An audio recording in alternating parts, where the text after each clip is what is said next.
Good morning! Day 2 here in Malaysia. Girl, ang sarap ng tulog ko dito. Di ko alam pero compare sa gala namin sa Thailand, mas hindi ako natutulog dun kaysa dito. Ang aga-aga ko matulog. Or baka continuation lang ng pagod ko since sunod-sunod na buwan yung gala natin. As in like sobrang nanibago ako, sabi ko pa kay BFF game na game pa akong gumala. Char! Or baka dala na din ito sa panghihina ko ng matagtiki ko sa likod. Hindi ko alam ano yun sa Tagalog, baka mata ng tiki. Chuy! At yung pa-video natin dito, taray, parang may-ari ng bahay. Actually, gusto ko na talaga magkabahay pero mapili din kasi ako at the same time. Hindi ako fan ng sobrang laki pero gusto ko yung happy kami. Kung yung tipong bahay na at least pwede lang may matirhan, pwede makakabahay na pero ayoko. Gusto ko yung gustong gusto ko. So at dahil wala pa tayo nung gusto ko, magkukunwari na lang muna tayo dito. Hoy, mas maganda yung view ni BFF sa kwarto niya kaysa dito sa akin. Master's bedroom yung sa kanya, may sariling CR, may tub na din. Tapos naka-glass type siya so kita ka talaga from the bed. Basta pangigat-igat na kwarto ay social lang. Huy. At dahil tulog po yung mga kasama ko, binuksan ko na din yung kurtina dito. Parang nag-away nga kami ng kurtinang yan. Ang tagal mabukas. So dito naman sa living area, ang ganda ng view dito. Makikita mo yung KL Tower at yung Twin Tower or Petronas. Here, I'll show you. Oh, ayun, diba? Kitang-kita. Tas yung KL Tower din. Yun. Yun. Eto, super gusto ko yung pag-film dito kasi pinifeel ko talagang bahay ko na to. Siguro may part sa puso ko na medyo may pagkaganitong setting. Char. Tapos yung pangarap kong magnanak-nak sa ref. Char. Pero syempre, dapat may laman ha. Hindi tulad niyan. Oh, tumawa kami dito. Let's have a take 2. Nagulat kasi ako, wala palang laman.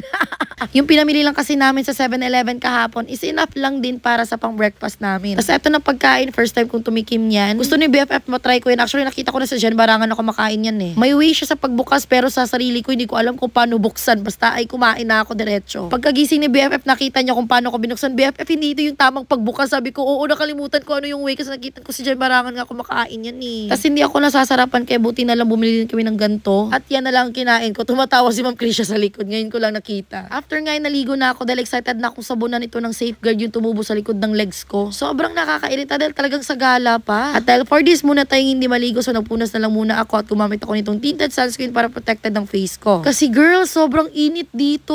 Basta later mapapansin nyo sa mga video nagba-brown na yung skin ko. Pero kay Bering hindi naman ako takot mainitan kasi pure walang inject at intake na gluta to. Plus nakakaganda palalo yung mga products ko. So, this is my outfit. And nakapang sleepers lang tayo. At gumamit ako ng Glutamilk soap with oatmeal. Dito siya kasama ng Safeguard ko. So, yung bagong ilalabas na sunscreen, nililipit ko na. Nag-spray na din ako. Ito, di ko muna gagamitin. Mas okay ito. Yung tinted sunscreen ko. And of course, yung lotion kung saan nilagay muna dito. Kasi 50 ml lang to. Tsaka yung lotion natin is 250 ml na. So, hindi siya papasok sa cabin luggage. So, kailangan 50 ml lang. At ito, pinaglagyan ko muna dito. So, we're now going to our sundo. Dito na siya. And ibang driver na naman to. At saka van na yung sasakyan namin. Hindi na siya SUV. Ay, asa man tayo dapit? Dito ka, wow, super ganda. Pikit kayo yung ano sa taas. Salamin BFF. Pero bako po ang ilok. Huy! Sawari ka! First stop is KL Tower and every first and last destination talagang may litrato with the driver. Yan yung mga proof nila na safe and sound talaga yung travel ng mga clients nila. Maganda sana kung na-experience namin yung pinakatuktok talaga. KL Tower! Tapos late na namin na malaya na yung ticket pala namin nakasali na sa pag-book ng tour package is hanggang observation deck lang pala. Kaya pala sabi ni Manong driver na mga 45 minutes tapos na kami dito. Tapos nakapila na kami at ang haba pa naman ng pila kaya sabi namin sige dito na lang, wala tayong choice. Ang importante, naka-experience pa rin tayo ng KL Tower. So dito mostly mga kasama namin sa mga matatanda na. And guys, may nakachika kami mga matatanda dito. Free pala daw sila. Basta taga dito ka lang. Pero hanggang dito lang din sila sa observation deck. And compared to sa Singapore na observation deck, mas maganda sa Singapore, girl. Ayun yung Twin Tower. Emalaya. Nasa buka sila. Ang style naman dito, kung nakikita nyo sa labas yung KL Tower, para siyang lollipop. Yung glass niya dito is pahiga naman. So since mahaba na sa amin ng 45 minutes para dito lang sa observation deck, nag-TikTok na lang kami. May mga inihanda na ako, mga cutie-cutie na steps. At saka yung mga kasama ko, sila din mga nag-recommend ng ganito. So para mas madali lang pag-video. Eto naman, sobrang natutuwa ako kasi sinabayan talaga nila yung trip ko. Hindi kasi sila nagbubudots.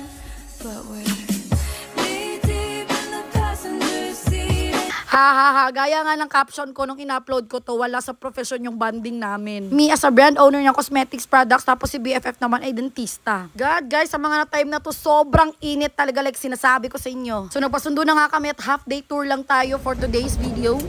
So next stop is King Palace. Buti na lang talaga at laging handa si BFF girl kasi may dala-dala siyang payong dito. Naka-hitch na rin ako pero pag nag-video umaalis ako sa payong. Si BFF super puti din ito in person at malaga siya sa skin niya. Ako parang walang pakialam. Kahit sa biyahe kapag may konting init, tinatakpan niya. Ako wala, kiber. Siguro kung magpapa-inject pa ako, tiinom ng mga pampaputi, Diyos ko, baka kakulay ko na yung mga papel. And yes, ganito lang yung gala namin dito. More on picture-picture and about history. At etong si Kuya Tang Kabayo gumagalaw pala, kaya medyo lumapit na kami at nagpa-picture na din. Sabi ko kung pwede bang hawakan kasi parang namumula yung kabilang mata ng kabayo. May mga lumilipad kasing insekto, di ko alam baka na-allergy siya doon or what. Tapos sabi niya, hindi daw pwede. Pwede wag! Charis. Okay, next up is Independence Square. Another pagpainit na naman mga mima ko. Diyos ko, for the go lang talaga dito. Dito naman is parang Luneta Park. Char. Kung nakikita nyo sa pagbaba kanina, yung mga structure ng kanilang mga building ay parang they were colonized by Spanish din. Merong parang castle, tas nandito din yung I Love KL. Okay, aray. We're here at Chocolate Gallery. Dito naman guys ay ma-energize at mabubusog ka talaga at saktong-sakto dahil pa-lunch na ito ng mga time na to. Dahil girl, only free taste dito. Mirror selfie gaming ulit. This is white chocolate. This is just for free. You can just have a free taste here inside. If you're really fan of chocolate, then you must be here. You must visit this place. Tiramisu, tiramisu. Yung first 3 chocolates namin natikman niya magkatabi-tabi dyan, yun yung pinakamasarap at yun yung binili namin. Ah, okay. And then this one is the orange one. That's the orange one. Less sugar. Less sugar. You know orange, you listen, okay? What's this one? Ang almond? Bubblegum. O, diba? Di na rin namin pinalagpas dyan na area. Basta lahat dyan, tinikman namin. Huy. Durian? Yeah, durian. Malaysian. Durian chocolate. Lasang durian nga.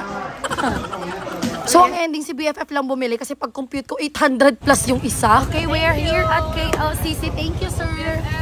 Ay, sorry. We're here at KLCC and this is our last stop dahil gagala kami ng amin lang since this is our half day tour and look at... Parang we've been here last night, right? Okay, yeah. Dito kami kagabi pala. And guys, believe me or not, talagang binalikan namin to dahil gusto ni BFF makatikim kami sa restaurant na to. At pinatikim niya din sa amin yung mga nakainan niya dito na nasasarapan siya. Una na itong Xiaolong Bao or Shanglou Pao, hindi ko na alam. Kasi yan na ba yan, masarap yan pero mabilis makaumay. Then ito Xiaolong Bao na chocolate, napakasarap nito girl. Gusto kong balik-balikan. So guys, andito kami sa what restaurant is this again? Din Tai Fung. Tapos pinakain kami ni BFF. Paboritong restaurant niya to ng mga natikman niya so far na nasarapan siya. So this one is Xiaolong Pao. Okay, BFF will teach me how to eat this one. So ito BFF.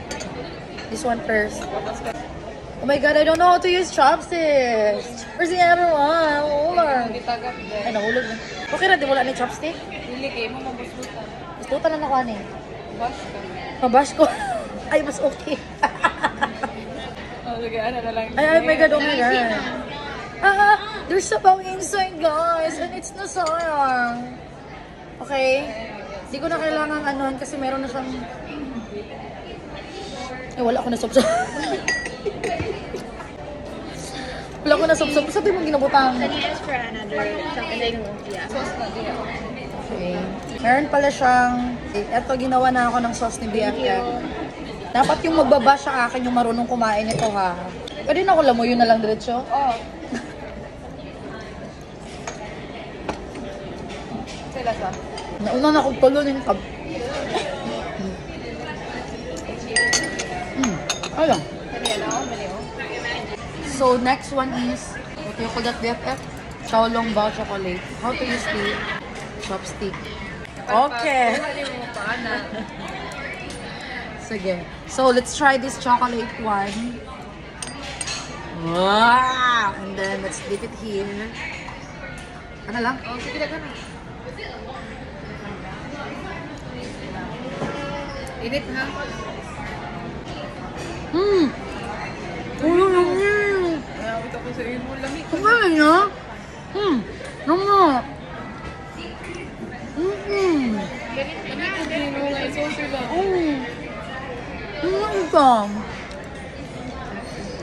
Sobrang sarap nito. Hindi ako fan ng matatamis pero talagang napabilib ako as in wow. Kaya gusto kong balikan to kasama pamilya ko. Papatikimin ko din sila ng ganito. Thank you BFF sa pa-experience. Alam mo yun mga taga-probinsya. At saka happy ako dahil si BFF yung klaseng tao na hindi ako ginajudge sa mga first time ko. At least daw totoo ako na hindi ko alam at hindi ako great pretender. At andito na nga kami sa area kung saan makakapag-picture kami sa Twin Tower pero umulan girl. Dito din ang mga time na parang nilalagnat na ako kasi pumutok yung matagtiki ko girl. Ew, it's so ewy. Pero dead ba dapat gala pa rin. Dahil after namin mo picture na lowbat kami so bumalik kami kinagabihan dahil magvi-video kami ng TikTok. And here's view sa gabi at inaantay ko din dito at the same time yung mga magpapapicture sa akin. Yung iba naawa ko kasi Sunday lang yung available nila. Everybody was kung fu fighting. At dahil sobrang dami na ng tao dun sa area kung saan makakapag-picture ka talaga, mahirap na kami makisingit para sa video na to dahil talagang dapat makapag-video kami. So dito na lahat ganitong pwesto. Then gumala kami dito sa loob. Thank you naman sa isang nagpa-picture sa akin. Dinala niya kami dito. Dito na kami na mahinga dahil sobrang sakit na talaga ng paa namin habang nanonood ng dancing fountain. Gusto pa nga namin sanang pumunta dyan sa tawid dahil maganda yung view dyan kapag background namin yung nasa likod. Kaya nga lang pagod na eh. Kaya tamang pa-cute-cute lang kami dito. Tapos nag-TikTok kami. Ni Kambal ng isang solid follower ko na nandito sa Malaysia din. Maaliw ka naman habang nanonood pero yung music hindi eh. Hindi yung in-expect kong ng pang-hype ganon. Char. Ang hirap i-explain basta hindi siya upbeat ganon. O tingnan nyo parang fire oh. Tapos after dito, bumili na din kami ng makakain sa 7-Eleven at dumaan din kami sa mall kung saan bumili kami ng milk tea dahil talaga nag-crave kami ni BFF ng milk tea kasama yung isang follower natin. Yun lang.